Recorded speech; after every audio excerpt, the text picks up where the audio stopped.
there's something in economics called the middle income trap, which is you can get from low income to middle income pretty directly, assuming you're not utterly corrupt.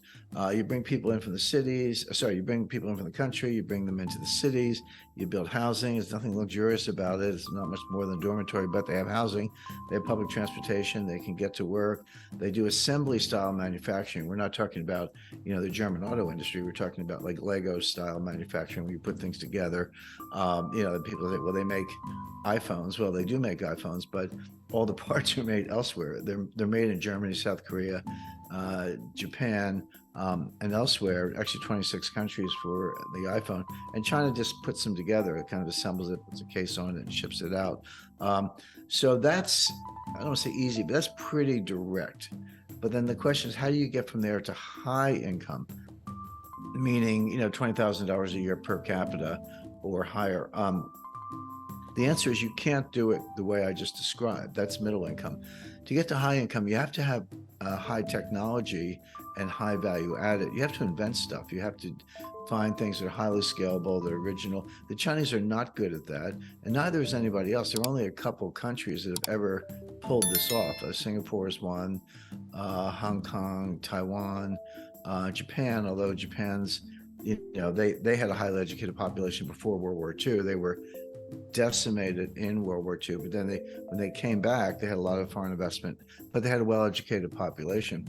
So it's very hard to do. So China's stuck there. So you can't just take those growth figures and go, oh, by 2031 they'll pass this. What's happened is it's leveled off. Now, China has slowed down a lot. They've gone from 10% to 7% in terms of annualized growth. They've gone from 10% to 7% to 5%. They're stretching right now to get to 5%. And then in addition to that, you have to look at the components of growth. So there's consumption, investment, government spending, and net exports. And there are many subcomponents in that, including inventories and a lot of other categories.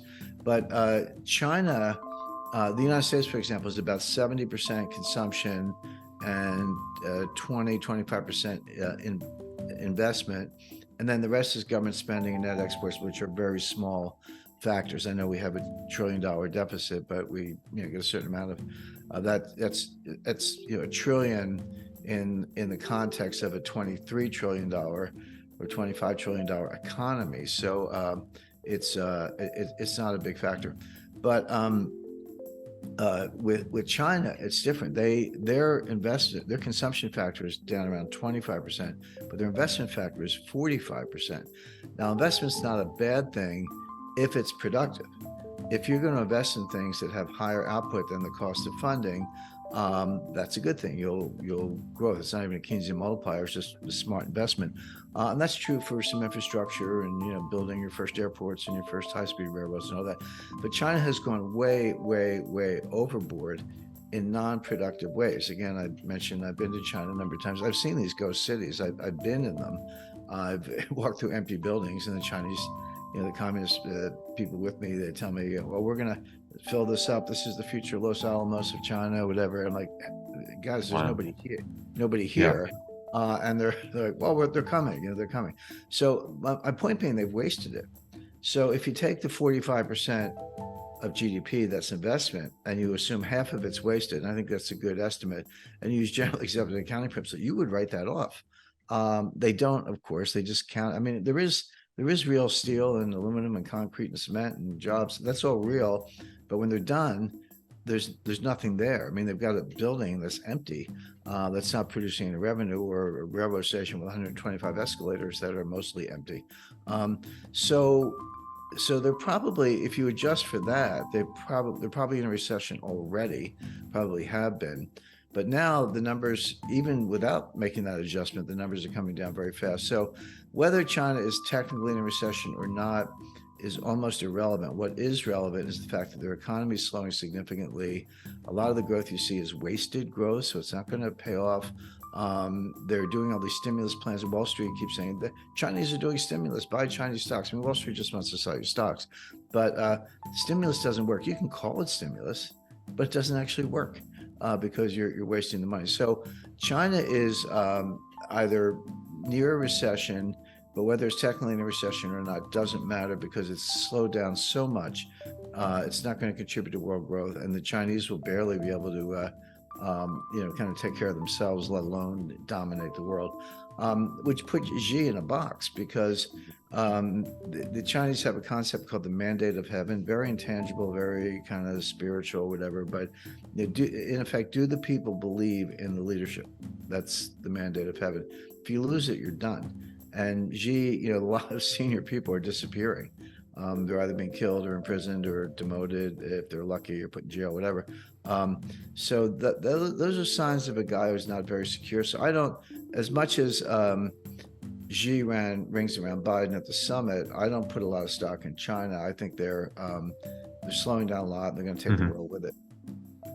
What do you think? One last question on China. What do you think their next move is?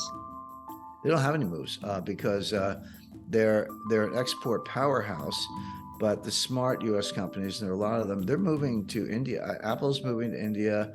The U.S. foreign direct investment is pivoting to Indonesia, Thailand, Malaysia, India, and elsewhere. A lot of it's being sourced back in the United States. Our labor costs are not, put it differently, so-called foreign cheap labor. First of all, it's not really cheap because it's not as productive. But even if the productivity goes up, it's not a lot more expensive than in the U.S. And you got transportation costs. So a lot of major, tens of billions of dollars are being invested in the U.S. semiconductor industry in places like Arizona, Oregon, Texas, elsewhere. That money's not going to China, whereas it might have in a different time. So, and if China relies on exporting to the rest of the world, what happens when the rest of the world slows down and they don't buy their exports? And then China they never brought up their consumption game. They wasted the investment game, and foreign investment starts to move elsewhere. What are they going to do? I think they're in a very difficult spot. They can avoid a recession by lying about the data, which they also do. But in real terms, no. Now let's define recession. Let's put it in the Chinese context.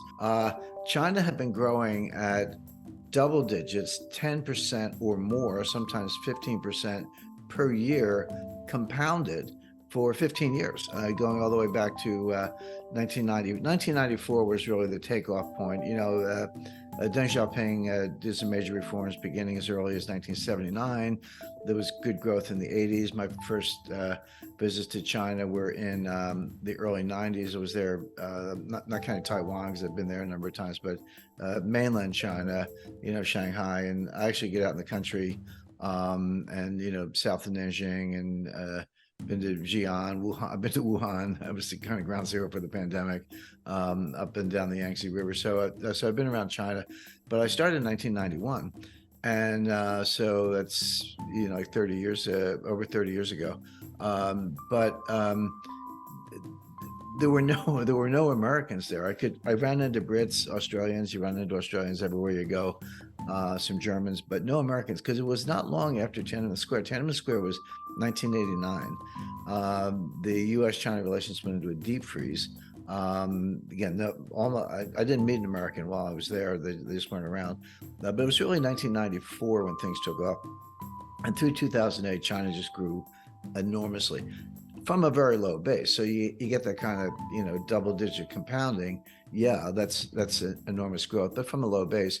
But if you go back to 2007, kind of before the global financial crisis, if you picked up the Economist or the Financial Times or the New York Times, whatever, they would say, well, China's going to surpass the United States in terms of economic output.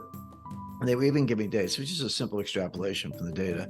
They were saying 2031, 2032, whatever it was, the U.S. is growing like this, China's growing like this, and China's going to surpass. And I said at the time that was nonsense. And the reason is that, yeah, that was the growth track record, but you can't just extrapolate from that.